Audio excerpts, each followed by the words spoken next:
This experiment is called Sand and Magnet Artist.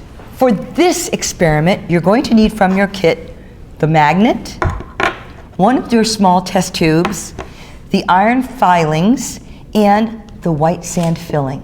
From home, you just need to supply a paper plate. Take some of the iron filings and pour them onto the paper plate. Do the same with your white sand filling. Now, place your magnet into the small test tube with the black side facing down.